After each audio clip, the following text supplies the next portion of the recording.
How can any national park be rated 1 star? Aren't they all fantastic and the cream of the crop? Yes, all national parks are fantastic and all have a claim to fame. But if you force a distribution, by definition, some parks are at the bottom of the list.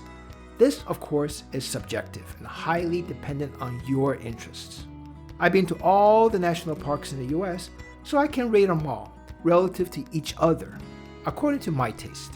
I enjoy nature and grand scenery. While I am interested in history, those parks should be national monuments or memorials, not national parks. My ratings are based on my interests. Having said that, however, I also try to rank the parks objectively, based on a number of factors such as visitation and proximity to people. The link to that video is in the description.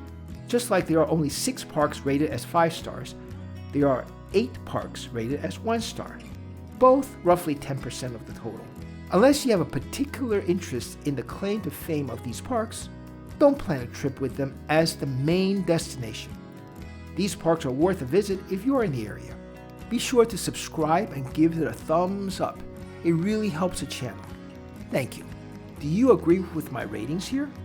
Leave a comment and let me know if you agree with the ratings and which parks you consider to be in the bottom 10%. Now let's start with the smallest national park, Gateway Arch. At only 91 acres, Gateway Arch National Park is by far the smallest national park.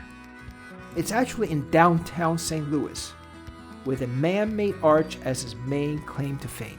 Gateway Arch is a very nice, iconic structure in the same way as the Statue of Liberty. It was a national memorial until 2018, when it was redesignated as a national park by Congress against the recommendation of the National Park Service.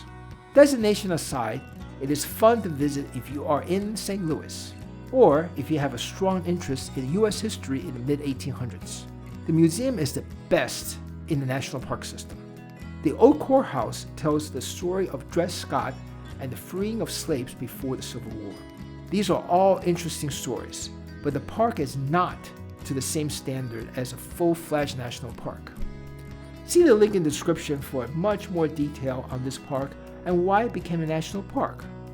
Spoiler alert, it is all about money. Now, let's go from one urban park to another. The second smallest national park, Hot Springs National Park. This Arkansas park celebrates and preserves the hot springs and the bathhouses of the early 1900s.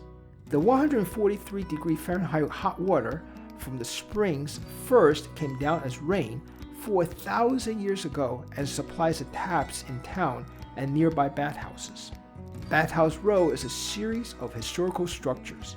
One of them is a museum, and a couple of them are operational as bathhouses, where you can have a relaxed hot bath in the mineral water said to have healing powers when hot water was hard to come by. The museum preserves and celebrates the history, especially the celebrities who escaped this retreat for some R&R and healing. Nearby are West Mountain and Hot Springs Mountain, which provide pleasant hikes and preserve the hot springs. If you want to soak in a relaxing hot mineral bath and celebrate history of the bathhouses, this is the park for you. Now let's go from an urban park to that used to be an EPA Superfund hazardous sites, Cuyahoga Valley National Park. While not in an urban setting, Cuyahoga Valley National Park is a nice green space between Cleveland and Akron, Ohio. It is near a lot of people, with a scenic railroad and a path along a historical trail. The train ride was fun, especially for kids. The engine and the carriages are from the 1950s, giving you a sense of nostalgia. To be honest, the scenery is nothing to write home about. There are plenty of hiking, walking, and biking trails, with some historical structures and a pretty waterfall. While there's no wow, everything is just pleasant.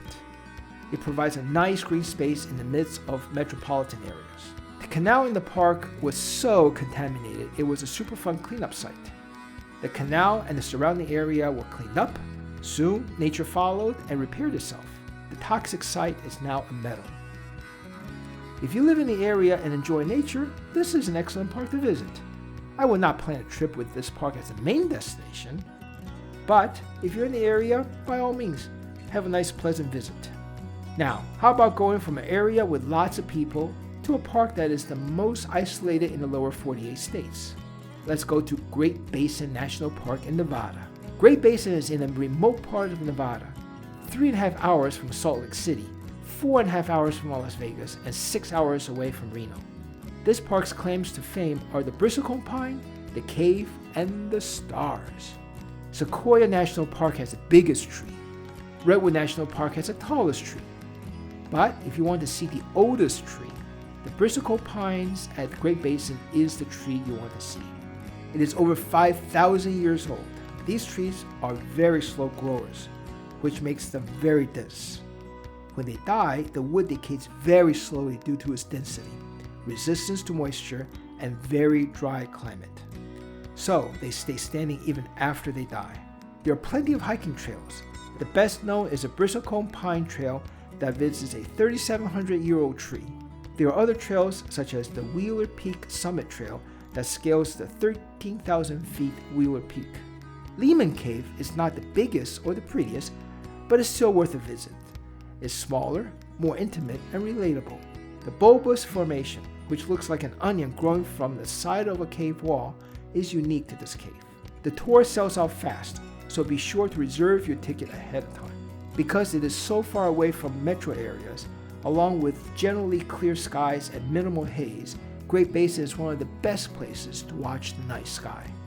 The mountain scenery is very nice but not stunning. The cave is very nice but not as big or pretty as the other cave parks. The remoteness of the park makes it harder to visit. It is well worth a few hours if you're in the area or passing through. One big plus for this park: you won't find many people outside of the cave, so enjoy the solitude in this park. From one park with a cave to another, let's go to Wind Cave National Park in South Dakota. Wind Cave is one of the oldest national parks. It was the 8th national park, established in 1903 and the first to protect the cave. The claim to fame for Wind Cave is the Box Wharf Formation. It is also an American Indian spiritual site. The cave is only accessible with a 75-minute tour that descends 275 feet underground. I must say that aside from the box work, and compared to Mammoth Cave or Carlsbad Cavern, this cave is not that impressive. In fact, the nearby Jewel Cave, a national monument, is a prettier cave than Wind Cave. There are numerous hiking trails above ground. They are nice, but nothing really to write home about. There are plenty of wildlife, especially bison and elk, in the park that are frequently seen on the trails. Wind Cave is located in the Black Hills. There are many wonderful sights in the area, including the excellent Custer State Park. Wind Cave is well worth a visit as part of a Black Hills vacation.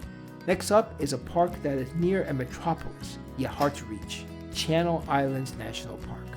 While it is near Los Angeles, you have to take a boat or a plane ride to reach the 5 islands of the Channel Islands National Park.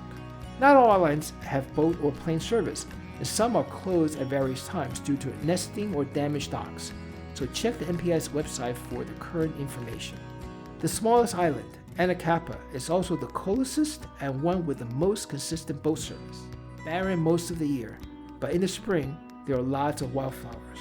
While the ocean scenery is nice, especially at Inspiration Point, it doesn't have the wow factor.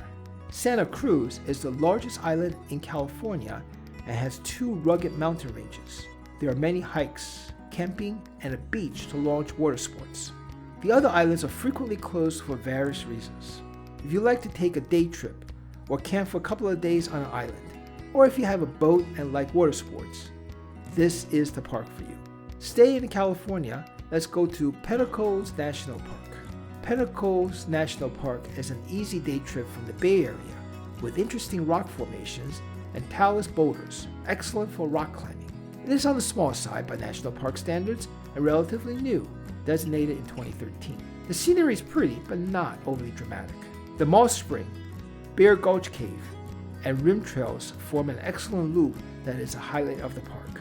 It is relatively short at 2.2 miles with lots of interesting things to see, including a short tunnel, hiking in the cracks, talus caves, and a small lake. Bear Gulch Cave is closed at various times of the year to protect the bats as they raise their young. For those hardy enough, the 9-mile round-trip Shalom Peak Trail takes you to the highest point of the park at 3,269 feet. Pinnacles also preserves the habitat for California condors. Because Pinnacles is relatively close to the Bay Area, it receives many visitors, but it lacks the infrastructure to deal with the crowd, so it can be very crowded, especially on weekends and holidays. This is an interesting park to visit if you like climbing or looking for a nice day trip from the Bay Area. Avoid summer because it is hot, and avoid weekends because it is crowded. Now, the last park on the list, and the first park of our journey, Congaree National Park in South Carolina. Not many people visit Congaree, especially considering it's in a relatively populated area. Congaree protects the floodplain ecosystem, which means it floods a lot. That is both its claim to fame and creates problem for the tourist. What do you think of when you hear the words hot, humid, and swamp? I think of bugs. In fact, there is a mosquito meter at the visitor center with the highest point called War Zone. I suppose that's why the word swamp, which was the previous name as Congaree Swamp National Monument, is not in the new name when it became a national park in 2003. Because it is a swamp, a floodplain, it floods a lot. Many trails are flooded for days after heavy rain. Even when they are not flooded, it's often wet and muddy. This makes it difficult to plan a trip too far ahead because you can't predict rain too far out. Parts of the park may be flooded for days. The 2-mile Broadwalk Loop Trail is an elevated broadwalk path, but it too gets flooded at times. It meanders across the floodplain with interpretive signs along the way. You can also tour the park by canoe or kayak on Cedar River or Congaree River, but the water level changes frequently, so you may not be able to go ashore when the water level is high.